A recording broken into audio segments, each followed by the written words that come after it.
Um, Perhaps I should begin by making some reflections on attention overall and the way in which the hemispheres subserve it. One of the things that I think will surprise many people is because they may, if they know something about the nervous system in humans, they may know that speech is very largely controlled by the left hemisphere. Speech is a distinct thing from language as such, but speaking is, in most people, very much a left hemisphere function. But what is intriguing is that the governance of attention is more strongly lateralized to the right hemisphere, even than speech is to the left. So the point is that the right hemisphere is the governor of attention, and it can pay both kinds of attention, the kind that the left hemisphere pays and the kind that the right hemisphere pays, if it has to. But for the proper functioning of the organism, generally that narrow, highly focused attention is delegated to the left hemisphere. But the switching of attention is also under right hemisphere control. So it is the king of attention, if you like.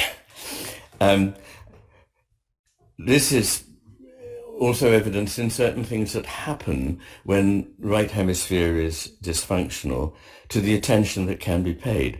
The first thing is that attention becomes narrow, as you might imagine. There's this pathological narrowing of the window of attention. And that means that you may become unaware of anything going on outside the immediate focus of attention. Secondly, there is an interesting phenomenon called neglect, hemi-neglect, which is a term that describes what happens principally after right hemisphere damage, when the left hemisphere is left in control of attention.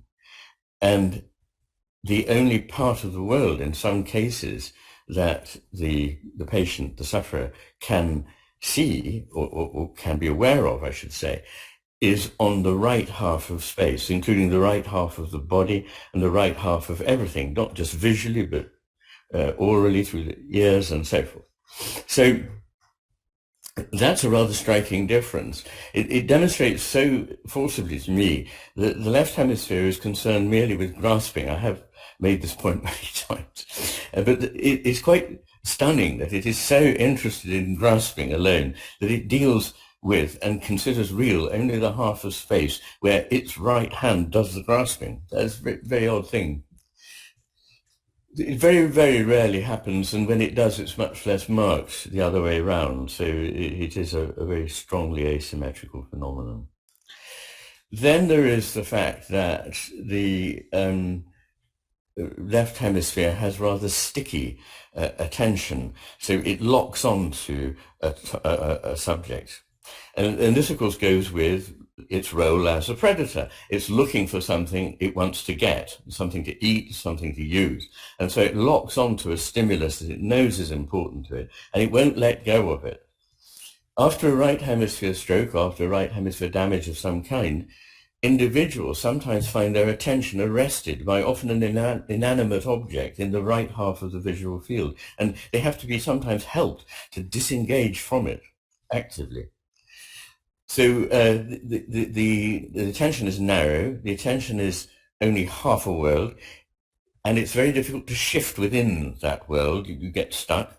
And there's also something else called the attentional blink, which is more marked in the left hemisphere. The attentional blink means that after you've registered a stimulus as important, there is a refractory period before you can register another one. It's very short. It's a matter of hundredths of a second, but it does exist. But it's something like 3 times as long in the left hemisphere.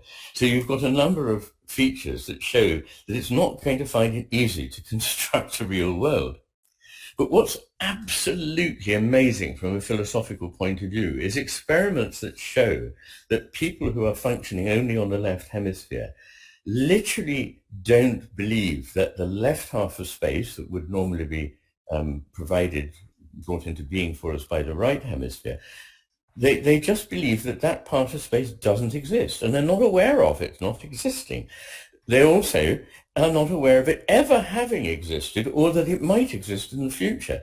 So there is a collapse of reality in space and a collapse of reality in time.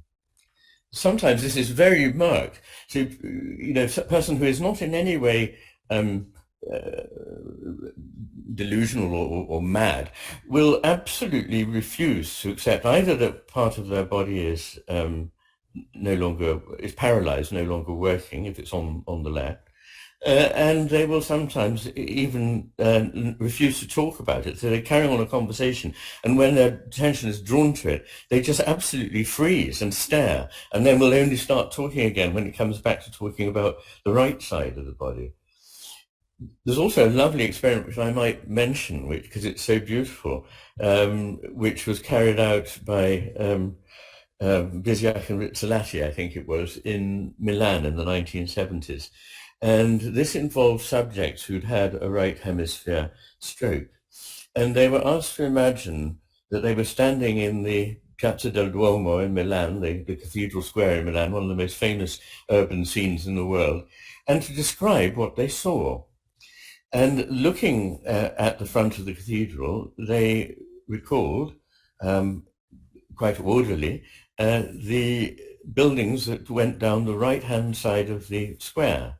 But they didn't mention the ones that were on the left. So the experimenters later asked them, well, imagine you're standing in front of the cathedral with your back to it, looking the other way down the square. And now they were able to remember and recall and name the buildings on the right, but not the ones on the left. So again, it looks as though the things on the left simply no longer exist for this person. Now, since I think I show throughout the book the very close relationship between attention and the nature of the world, not just the how of it, but the what of it, and in this case, the whether at allness of it. If the left hemisphere doesn't know that it exists, it just doesn't exist for it at all, and never has and never will do. So that is a very remarkable finding.